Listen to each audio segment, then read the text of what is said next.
In this video, I'm going to show you the belief system of a millionaire. Not just the good things though. I'm going to show you the good, the bad, and the ugly parts of the belief system of a millionaire. Welcome back to another video. My name is Aaron and I help people expand their consciousness. Now in this video, I'm going to be sharing with you the belief system of a millionaire. And I'm going to show you the good parts, the bad parts, the ugly parts, and that's so that you know and you can become aware of these things. Now, first off, let me say that the intention to be a millionaire normally is kind of going about it the backwards way. The key and the focus should really be on you doing what you absolutely love, you living your purpose, knowing that the more you live your purpose and you also add value to other people, the more that value then comes back. That's the reality we live in. We live in a reality where what you put out is what you get back. And when you put out value, people will then give you energy back because of that value. And the energy exchange that we use in this reality, right now at least, is that of the money system. So because of that, the question of being focused on the money is like being focused on the side effect of you living your passion. So I guess it's kind of like somebody's wanting to get off my chest first.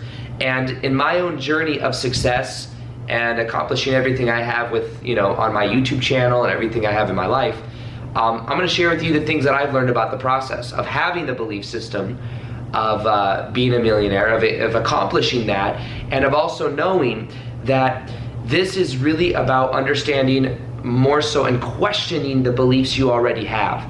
Because prior to me doing what I do now, I had the belief system of being a 9-to-5 person. I believed that I needed to have a 9-to-5 job.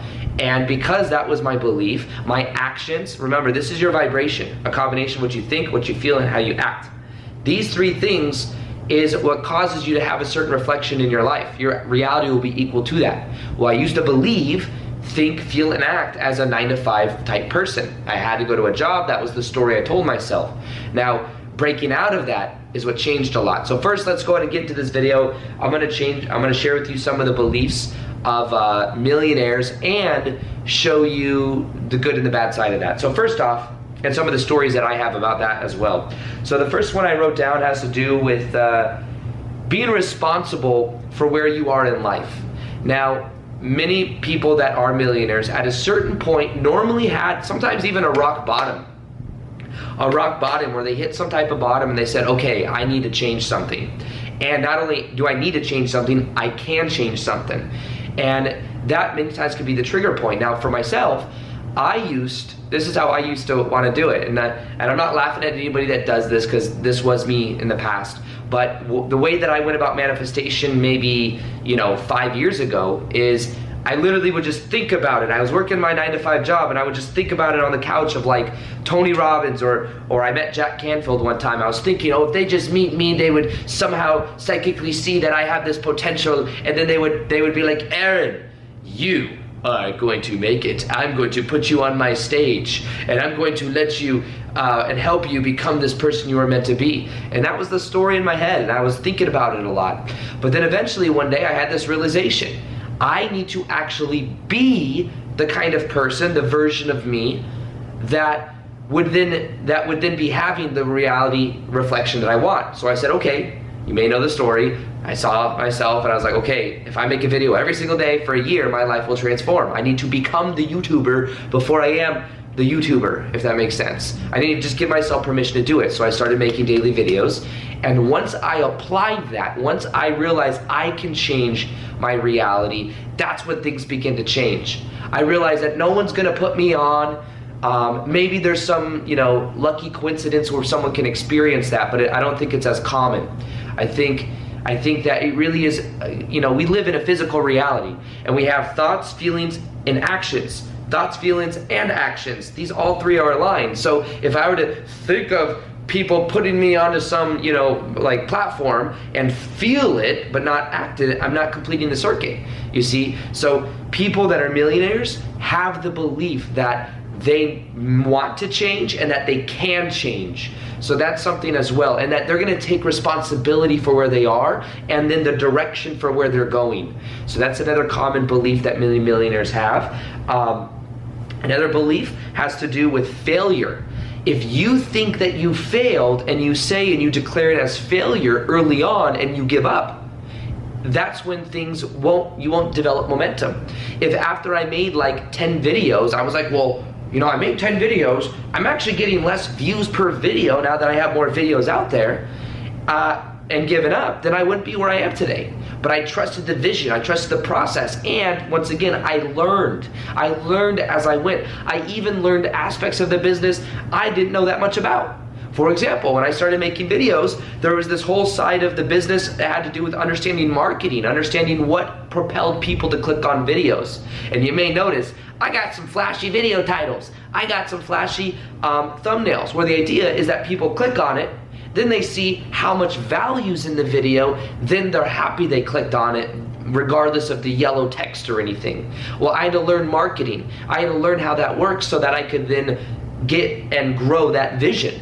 You see, so some of the aspects you may not be the most passionate about, but in the beginning, when you're now that I've done that, I know I can apply that towards many different things. I can learn. I almost have, more than anything I'd say as well, is becoming successful has changed my self-image. I'm like, okay, well, if I can learn this whole YouTube thing, I can also learn this whole event thing, how to run events. I can also learn how to do this whole email thing. You see, I can apply it towards many different things. So somebody that has a millionaire belief system is adaptable to change and is able to learn. So that is something as well. Now, many millionaires and that kind of belief systems will have a certain purpose and a certain vision that they are moving towards. So for me, it's a vision, it's a purpose of me helping other people to wake up. So it's helping people to go through and people that normally wouldn't be open to spiritual, esoteric information, making and helping people feel comfortable getting to this unfamiliar territory. So that's my vision, that's my purpose, and that drives me. And many people that are millionaires, they're driven by a vision, they're driven by a purpose, and that's what drives them. If it's just for the money, it's not really that sustainable. But if it's something you're actually passionate about, it is much more sustainable that way. And it gives you a stronger why as well. Now, something else I'll say is the ability to say no. Many millionaires and people with the millionaire belief system at a certain point will have to say no to certain things. When I first started growing my business and I started growing on YouTube, there were people like, hey Aaron, come hang out. And I'd say, oh, I really want to go hang out. I really want to go hang out. I was like, wait, I have a vision. I have a purpose. I have to say no to that if I want to say yes to my vision. Maybe it's not like you always say no, but you have to develop the ability to have boundaries. To say, no, this is something I have to do. So I had to say no to a lot of times people asking to hang out. And it kind of sucked, but it was worth it because it grew my vision. And now I get to work from wherever I want. You guys, look at this. Like, this is where I live. Okay, right now, okay, I'm looking for a house right now, and I'm living in, I just got to Vegas a couple days ago, so this right now is where I'm at, and I love my life. I love the freedom that it provides. However, that's something else. Another thing I wanted to talk about for a second is natural. Things become natural. If you're like, oh, it'd be so cool to be a millionaire, it'd be so cool, it's resistant energy. And sometimes action, you acting as the version of you that's doing what you're passionate about, seeing how you can add value to other people, that will dissipate some of that energy. But when you become successful, I thought that becoming successful and being that way, I thought that what would happen is it would feel completely different. Well, guess what happens? The money in the bank account goes up, but it's natural. It's natural. It's not what you think. I'll say that from experience. It's not what you think. Even like, you could look at like growing a YouTube channel and say, well, I remember when I first had a YouTube channel, I was like, oh, well, when I get to 100,000 subscribers on YouTube, I feel amazing. I'm going to go to the gym and be like, whoa, it feels amazing. And just, it's going to be awesome. Then 100,000 came around and it was like, oh, this is really cool. And it went away after like a day. That's how it works. My voice is kind of blown out. I was at a Tony Robbins event for 6 days, so forgive me. And Ho'oponopono, please forgive me. I love you. I'm so sorry. So kind of lost my train of thought. Anyways, I was talking about something. Okay, I'm gonna move on to the next one. So the bad. Okay, let's talk about the bad parts of millionaire belief system. So these are the bad and the ugly side of it. Now, I was talking about the you always think it's gonna be more, and then you're like, Oh, we talked about the Tony Robbins event. I'm sorry, let me complete this loop real quick. At the Tony Robbins event, Tony was talking about how anytime you achieve a goal, you'll feel happy for what? A month? 2 months? 3 months? A day? A week? It's normally, we found out, between hours and a couple of weeks that you feel happy for achieving a goal. But then that happiness goes back down to your set point. That's why I think raising your vibration is the most powerful thing you can do, because then you don't need those things to feel significant or good. However, even no matter what, so 100,000 subs, then 200, then 300, then 400, and it's like, it's just a number. There's no number that's gonna be like, oh, it's just gonna be natural. That's what I've learned from, whether it's money or whether it's growth or whatever, it doesn't really mean much long term. It's just like, oh, okay, cool, I set my mind to it and I accomplished that. Now, let's go to the negative side. Now, I used to work a sales commission job. Every day I went in, I started at zero, and I got paid a commission on what I sold. And I had other coworkers I was with. Now, one thing I remembered from that is that there was a high level of a competitive mind state, or a competitive mindset, because you felt like you were competing with your other people. Because if those people got good sales from customers, you'd be thinking to yourself, I could have had that sale. I could have helped them, which you don't even know for sure. Like, what if you helped them and your energy was different than when you connected with the customer and you didn't sell that shoe? Who knows? You know, I worked in women's shoes. However, when you start to become very successful, there may be somewhat of a competitive mindset that kind of comes into play, because then you start to protect. You feel like you need to protect your territory. I felt this before even with my own YouTube videos, because I made 1,000 YouTube videos, and there's sometimes that people, because they see that maybe my channel's doing well, they will literally remake the same videos that I have on YouTube. So I'll make a video, and then what'll happen is somebody else will make that same exact video title in a way, make that video, and then I'll feel in a way like my creativeness is being threatened, or it'll be a certain competitive thing that'll come in. It's like, that's my content, or something like that, And that's come up for me many times, where I have to become aware of it. I have to let it go, and I have to realize that I'm creating my own vision, and there's enough to go around, and I don't need that mindset. However, I can see how people get trapped in it. I can see how people get trapped in that mentality. When I had that 9-to-5 job, you know what really changed things for me?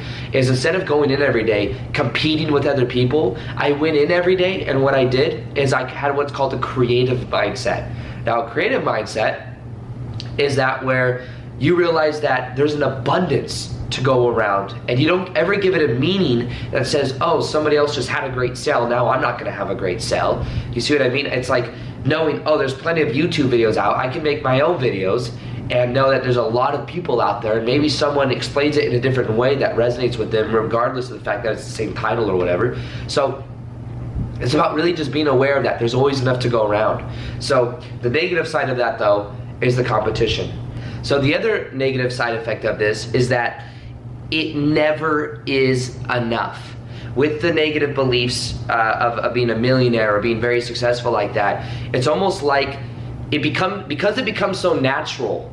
Eventually one day having $1 million in your bank account, when that's natural, you'll then see it as small, and you'll start comparing yourself to other people that do way more than that. I know people that may make like $10 million a year, and then you look at yourself and you're like, well, I'm not doing that much. And you start comparing yourself to other people, and you always feel a little bit short. So the comparison trap can be very dangerous with the belief system of being a millionaire. The feeling that it's never enough. You see a lot of very successful people that are miserable because they're always trying to get more. If I could just get to a little bit more success, if I could just get the next million, then I could feel worthy. And it's not really the way it works. The way it works is you have to generate that from within. You have to generate that state first, otherwise it will never be enough. So that's another negative side effect, or a negative belief that some millionaires will have, is that it's never enough, and I need to have more, I need to have more.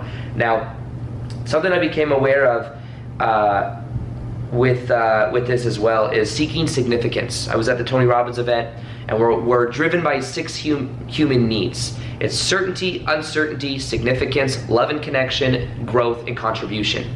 Now, a lot of people that are millionaires will be driven by significance. I know for me, honestly, there's times where I feel like I may have been doing things because I had such a rough childhood, and because maybe people didn't believe in me. There's a certain level of unworthiness there, and I think a desire to prove myself. I didn't do the cookie cutter route of how I think my dad wanted me to go to like law school or wanted me to be a certain way. I didn't do that. I paved my own way, and I decided to do my own business, and there's a certain necessity to prove myself. Even like friends that didn't understand and were like, oh, you're still doing that YouTube thing? Even to this day, people still will say to me, you're still doing the YouTube thing?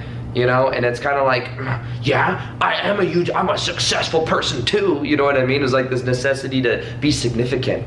And there's a trap with being that, being successful, is that sometimes you feel like that success will define you and make you feel more significant. And that's a dangerous trap to get in. Instead, be driven by, I'm driven now more so by contribution. I became aware of the shadow aspect of my unworthiness and trying to prove it to other people.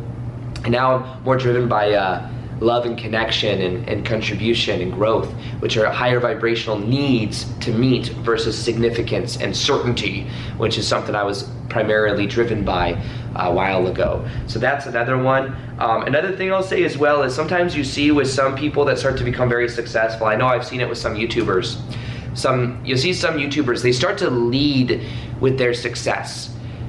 You'll see people lead and be like, look at my mansion, look at this. And every video is then in their mansion. Every video is them talking about their car. Every video is talking about this. Now, I think those things can be like maybe powerful metaphors. Like maybe when I move into my new house, I'll be like, guys, look how far I've come. I used to believe this and now I'm here. But it would be like one video, and it wouldn't be the center of the video even. The center of the video would be like how you could do it too, But I've seen some YouTubers even that grow to a certain level, and then what happens is they grow to a certain level, and then their content starts being less about what they love doing and what they're passionate about, and it becomes more about the money and the success, and it starts to take on a whole new vibe. And that's something that I'm very mindful of, and something I don't want to ever fall into.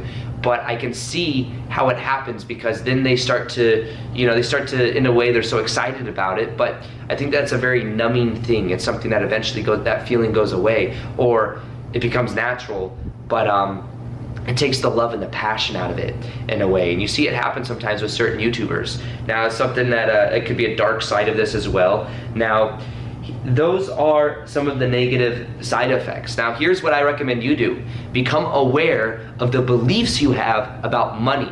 I used to believe money was bad. I thought money was bad. When I went through my spiritual awakening, I became aware that money is not backed by gold. I became aware that money is the banks are corporations, and I kind of had this belief system that it's a level of control on the planet, and it was a negative belief. And guess what? I could not attract money with that belief system, with that belief mindset. Instead, I realized money is an exchange of energy, and that the more resources I have, the more I can build a team, and that I could travel to events, and I could spread this message even grander. So I reframed it. This is about becoming aware of your beliefs and then reframing those beliefs. So this is what the key to this whole entire process is. And the more that you go through this process, the more that you stop chasing, especially stop chasing money, stop chasing abundance. I have a video on how to stop chasing it and exactly what to do instead, how to make it natural for you. I'll go and link it below. It's called Stop Chasing Money and Success, and instead do this. So you'll see that in the top of the description box. Watch that video. It'll show you how to go through that process as well and how to reframe those money beliefs. But change the meaning of the story you have about money. Become aware. What is the story you have about money? What is the story your parents had about money? Because that might be on autopilot. Become aware of these things, and then see that most of it's just been on autopilot. And then when you're aware of how it's been on autopilot, you can then change it to something more of what you want. Read books by successful people that you want to be like. If you want to own your own art gallery studio, read books from people that own art gallery studios. I read books on Tony Robbins, and I enjoy also getting my mindset in a similar mindset as his, because when you read a book, I believe you tap into the energy of the book, the energy of the mindset of the person that wrote the book. So the cool thing about that is that by doing that, what then happens is you begin to link up with their vibration, and then it kind of helps you see more opportunities and see things in a new way. So read books, watch content from people that you want to be more like. At the same time, be aware of the shadow aspect of becoming a millionaire, of becoming successful, and realize that it may not be everything that you thought it was, but if you're doing what you're passionate about, it'll be okay. You'll be able to lead with your passion, lead with your heart, and you'll find that then it doesn't go in that negative direction. So watch the video below. Other than that, I'll talk to you later. Peace, much love, and namaste.